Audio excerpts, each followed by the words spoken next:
We've been watching some of the wildest wigs featured at New York Fashion Week, on Cardi B, even flying off the top ropes of the WWE. My name is Tatum Neal. Welcome to the Elevate Hair Show.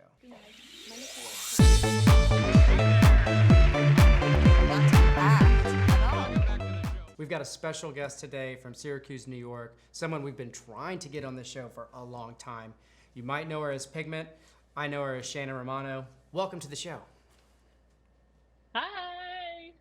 So Nice good to be here. So good to see you finally get this thing done. I love your background. I feel like you're in the clouds, and it like really kind of sums up your vibe. I feel like what we see on Instagram is so poppy and so psychedelic. Can you do us a favor and try to, like, if you can, explain or sum up your brand? What are we seeing here on our page, and like what is that a reflection of? I would say my brand consists of precision color and design on wigs and extensions, to sum it up. And that's not like where I was initially going with everything. As far as like when I initially started my Instagram, it was more just to create a portfolio of work, just like any other hairdresser does, to kind of bring in clients and do the type of work you want to do. And long story short, it just sort of ended up into me doing wigs and you know doing everything that I do now, like with the entertainment industry and working with celebrities and fashion designers and all of that. I'm a very visual person, obviously. Like, I'm very into the way things look visually, and I think I just kind of took off with that with hair and tried to see, like, you know, I didn't give myself any boundaries as far as like what I wanted to do, and I just kept the ball rolling as far as my ideas and like what I was inspired to do, and here we are now. It's great. Let's bring up some of her slides because it's it's really kind of incredible stuff. So this is some of I feel like some earlier work of yours. I love how you've brought video into this experience. Obviously, Instagram is kind of forcing our hands, but you seem to take to it quite naturally and well. I'm going to go through some of these, just really beautiful work. Are these lace front wigs? What is the material, and how do you go about kind of crafting these items? So, originally it was mainly me just working with extensions and putting them and manipulating them in a way on myself to make it look like it was part of my actual hair.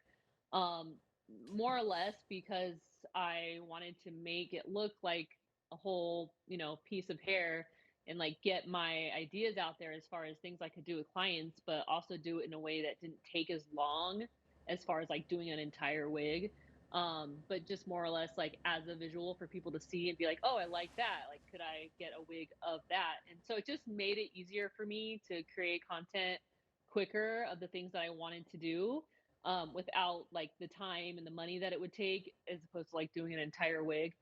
And that's really like how I was able to do everything that I've done now. Is it started more as a convenience thing and a money thing, and I guess more of like an insecurity as far as like not wanting it to look like it was just extensions that I was, placing on my head, but it ended up taking me to where I am now. I mean, these are pieces of art, and I love that you've monetized it, and that's great for you. And I think a lot of hairdressers and people in our industry, whether it's makeup or anything around beauty, kind of have like a feeling about that step of moving more into sort of a fine art, and then also if we are doing fine art, how, like monetizing it. But I mean, this stuff is incredible. When did you first realize that there was an opportunity there, that you could actually take this, what was probably initially a creative expression, and turn it into actually financial success? Making a job out of it, yeah. Yeah, of what you love to do. And I think that's really remarkable and inspiring. Yeah, I mean, a lot of people don't know this, but like I've been in the hair industry for over 20 years. Um, it's the first job I ever had. I came from California. I was an apprentice, so I didn't actually go to beauty school. I was an apprentice in a salon, and I worked with a really incredible, hairstylist that pretty much taught me everything. And so I have done hair off and on, like behind the chair, and in that way, for a long time. And I think that I've left hair a few times in my life, and I've done other things, and um, I've always sort of come back to hair though. So I just always knew there was something about it that I really enjoyed and I really loved. But I knew I was ready to do it in a way that was just different. I was kind of done with, I was bored with doing hair in the way I was doing it. And I wanted to basically make a portfolio of the type of stuff that I wanted to do and only do, which is what you see now as far as on my Instagram. But um, what was the question? Did I get all that?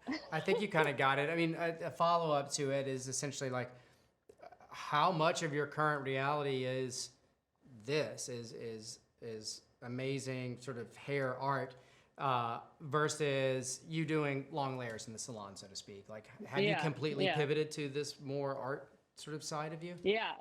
Yeah, definitely. And that is why I think I've grown so quickly as far as like my abilities with what I do on hair in this way is because it's for the past few years now, it's only been this that I've done. And a little backstory on that is just I moved across country. I have 4 kids.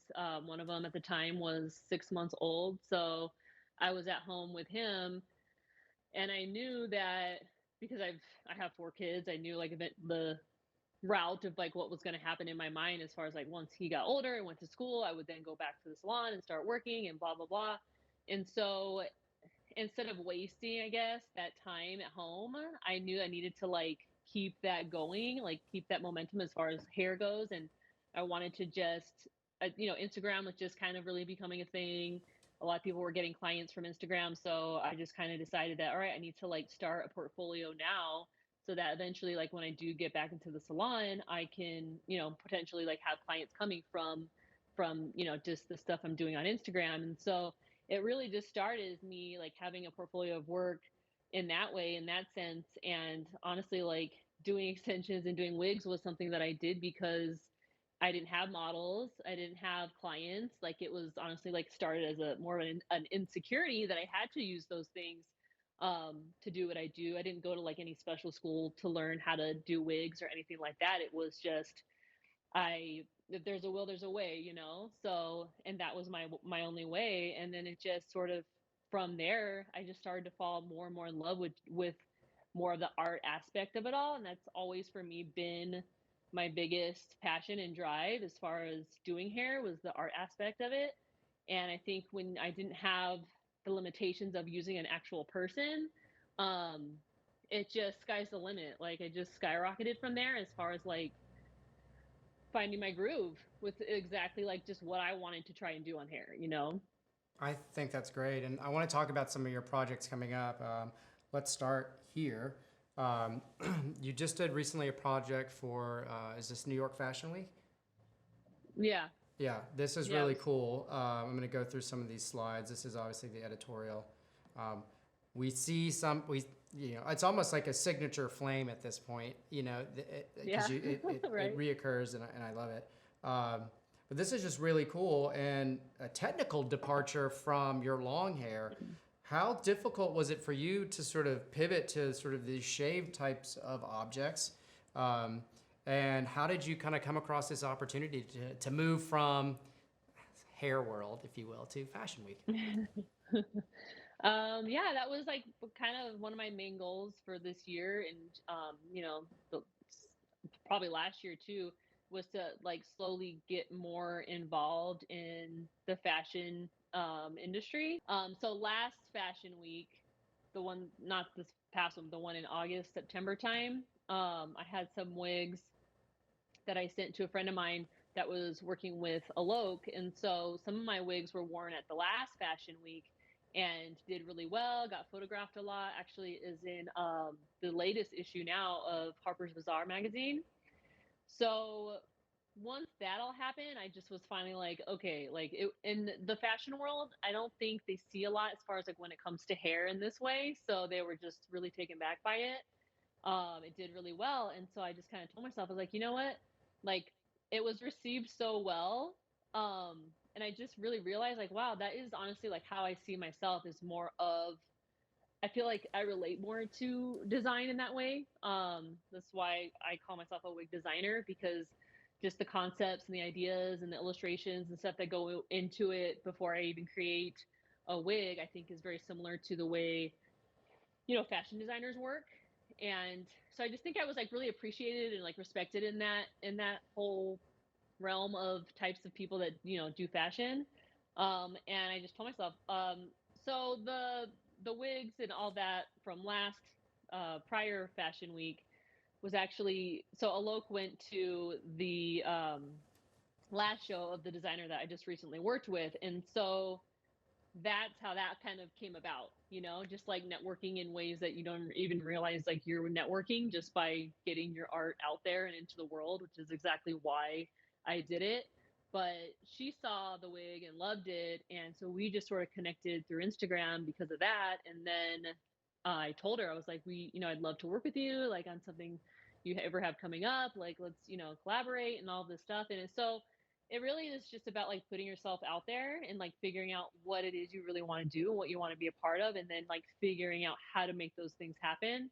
And that's just kind of literally been like what I've done this whole entire time of what I've done is I've made it happen really for myself in that way of putting myself out there. That's awesome, and it, it's just really great. And I feel like it kind of helps bring legitimacy a little bit to our industry. Yeah. Oftentimes in fashion week, fashion shoots, whatever, we're on the checklist or whatever, and Hmm. this feels more integrated into what's actually the art of the fashion show in general or the photo shoot in general. So I think that's Yeah. amazing and great to No, see. exactly, Yeah. exactly, and that's exactly how I felt about it, and that's what was so great about Tara was, when we had our first initial meeting about everything, she was just it's finding the right people, it's all about finding the right people, and I just knew like because she let Alok wear my wig with her dress for this show, I just knew, okay, this girl's it. She's gonna let me play in her world. So that's why I really took that forward because most people, I think, because Alok was going to take the wig off, and she was like, "No, I love it. Like, I love how it sort of clashes with the dress and like all these things." And so, like, me and her, we just really get it. I mean, she gets that it's like the full package.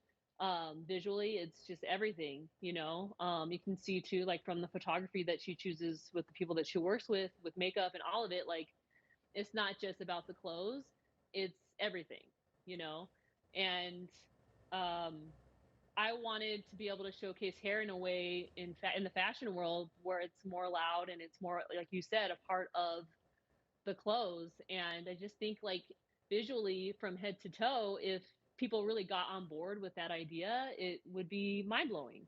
Yeah, So I agree, and hopefully this more people see this and are inspired by it. You've had a couple other big projects, I would say, or at least seemingly big. I think it's cool. Made a wig for this person right here, which most of you might know as Cardi B.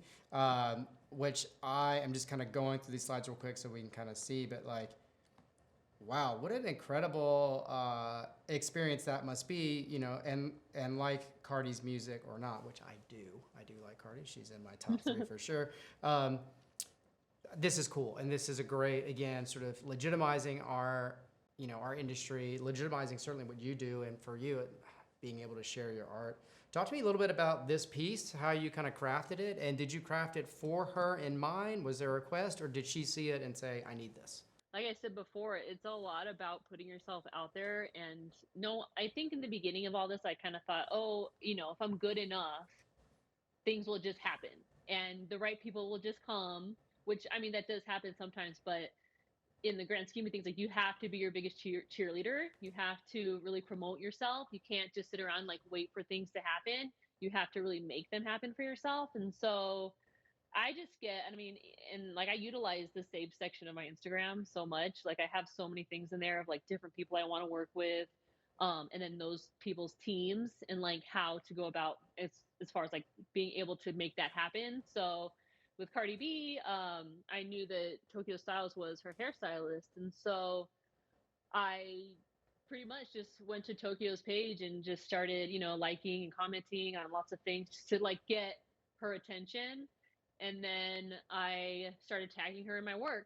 And there was actually, I don't, you probably can't see it on there, but there was another Monstera hair that I did. It was actually a weft, and it was for a client of mine just reached out and wanted me to do monstera leaves on a weft for her, and I was like, wow, really? Like, okay. So what's funny is in making that weft for her and then posting pictures of that, I think I must have tagged Tokyo in that post, and what I wrote in that post I actually really liked too, which is kind of ironic, and maybe that kind of resonated with her too. Like, who knows? But so it was because of that. She actually reached out and then asked me like, "Hey, is this a wig? Like, what is this? Is this something that I can buy?" And I think Cardi would love it, and so because of that, I said, it's yeah, I don't have that, but I can make you something else, similar to that. And so that was kind of it. And that was it. That was all that was really said. And so I took it upon myself to, okay, I need to make this. Yeah. You know what I mean? Like, Yeah. clearly they're interested. So I'm not just going to sit here and wait till they're like, okay, can we, buy this, blah, blah, blah. Like, you really got to take the initiative and make it. And so that's what I did. And that was one of, I had at that point I had only done precision design on wigs in that way a couple times, and Mm. honestly, it's a whole other animal. Like doing a whole wig. I really started with wefts, and that's where I kind of really figured out like how this whole system works as far as like putting a more precise design on hair. Um, so wigs are obviously like they're more three-dimensional as opposed to like a flat surface like a Sure. weft is. So it's more complicated as far as like how to make that work. So I was definitely nervous about creating it, but I just did it and then showed her and she loved it, and then the rest is history. So So awesome. that's kind of been that's just what I've always done. I find something I want to be a part of, and then I just reach out and make it happen. And visually, like, people, everyone's a visual person, so if they can see what you can do and you show them, it's all about, like, for me too, it's like they don't know what you can do until they can literally see it. So sometimes, like, it can be hard. You could say, oh, I can do this and that, or like the buzzed wig painting situation, I had this idea, but for people to actually see it, it's like, oh, okay, I get it. You know what I mean? Yeah, And that's just I that's what mean, I've done. that series here, we're talking about this one, I think is actually just the wig making itself, the design aside, is actually impressive. And so, like, hats off to you there. Well, That's dope. It's great. and I mean, she was really, really cool with me, just like literally the dream client, because she was just like, whatever you want to do, like whatever you think will be cool, like I'm down with. And so wigs, full on wigs, longer haired wigs take a lot longer to do. And at that time, I was actually doing a couple things already. So I just told her, I was like, all right, well, I've been sitting on this idea as far as like doing the bugs, the wig thing for a long time, like at least, I don't know, a couple years now. I've been wanting to do this on a wig, um, buzz it down and then paint on it. And so, I told her, if I can do buzz wigs for you, then I can do a few of them so we can get like a few looks A look. within her collection. Yeah. And she was like, yeah, whatever, like, whatever you think. And so, as far as your question before, as far as like me doing buzz, designs and stuff, that's something I've wanted to do forever. But same thing, I don't have clients, I don't have models, so I wanted to be able to showcase, buzz wig designs. But how do I make that happen? And that's kind of how I made that happen. And as far as like wigs go, and shaving them down and whatnot, like there was a lot involved in that as far as like figuring out the steps to really make it visually work. So I'll have an idea, and then I really have to go in, and I mean, I probably spent a good month literally just figuring out the best way to like go about doing the ones I did for her, Wow. as far as like just doing it on another wig, screwing up, like totally just like tearing this other wig apart to see like how I should go about the ones I did for her. So yeah, I mean, and that's another part of like what I do is it's all always so different that I really do have to take the time to put in that work to figure out like how to make something work. So I think like as far as just having that patience and that discipline like within your craft to even like start from scratch, um, to see if you can make something happen is important. And I think that that's what kind of keeps me on the radar consistently, is just by doing new things and just like, improvising and like being innovative. Like I think that is just something that's just a part of who I am. I think it's like it's important as far as like, what I do, but it's also just a part of just the way that I work and the way that I think and the way that I am. So it works out. It's great. We got two more things I want to discuss too, which are another collab project here. And this is with something you've got in the future with Presley Poe. Am I correct in this? These are all, so this is all past work that I've created. Um, all of these, I think all of them in this are wefts actually. And this is actually a video from my education where I'm pretty much talking about that, like my process as far as getting to where I am now with working with wigs Got it. and doing things with celebrities and all that. So that's all weft work. Amazing. Well, most of it is, yeah. Most of it's weft work. But you do have a project coming up with Presley, an installation. And then I recently saw this. What? This is Mercedes Verondo. I think here she's going by Mercedes Monet, which fits in with your dollar bill design. First things first. Your wigs are stable. I can see that they're gonna last. They're gonna be able to go off the top rope, so to speak, and maintain their beauty. This was a really cool project. I'm assuming you designed this custom for her, or did she see the money, the dollar sign thing, and say, "I need this"? So she's really awesome. I worked a couple times with her now so far, and she kind of says, I have this idea, like let's do a pink wig with a dollar sign or with dollar signs, and then I say, okay, you want this, this, and that, and she's just like, just make it epic. So what's great about having clients like that, and I would say the majority of the people that I work with now are that way, is they see what I do. And I think like when you're working with an artist in that way, and because these are artists in their own right as well, they understand, they respect that space as far as like just letting the artist do what they do best and not putting a lot of restrictions or saying I want this a specific way or I want this specific color or whatever it may be, but just like putting that in the hands of the artist that they'll make the best decision to make it look the best. Well, it's really incredible, and I'm going to leave this up sort of as a montage of your past work here. I've got a couple rapid fire questions that I'd like to ask you. We do this for everyone, so I'm just going to get my notes out here. This is like an Elevate TV regular. So what I'd like you to do is just try to answer as quickly as possible without a lot of thought. Okay. Number one. Okay. New York City slice or Chicago deep dish? Oh, New York City. That's fair. There's no right or wrong. I agree, but this is just trying to get the audience to know a little deeper side of you. Coffee or tea? Oh, well, coffee, but I also really love boba tea. So, coffee. Perfect. That's fine. I need coffee too. It's fine. There's no right or wrong. Are you an early riser or a night owl? Well, I'm a night owl, but I'm forced to wake up early because I have kids. So I'd say I'm both, but I'm a night owl. Flat iron or curling iron? Flat iron. Dogs or cats? Dogs. Nike or Adidas? Nike. Pixie or Bob? Oh, Bob. Nice. I have so many Bobs. That's fair. That's fair. Well, Shannon, it's been really great chatting with you and getting to see a little bit of behind the scenes of what you do. I know our audience super enjoyed it as well. I hope I get to meet you in real life at some point soon. I know. And maybe even work together in some sort of capacity. For our audience, thank you so much for tuning in. Shannon Romano, aka Pigment. Thanks for doing the show. Bye. Thank you.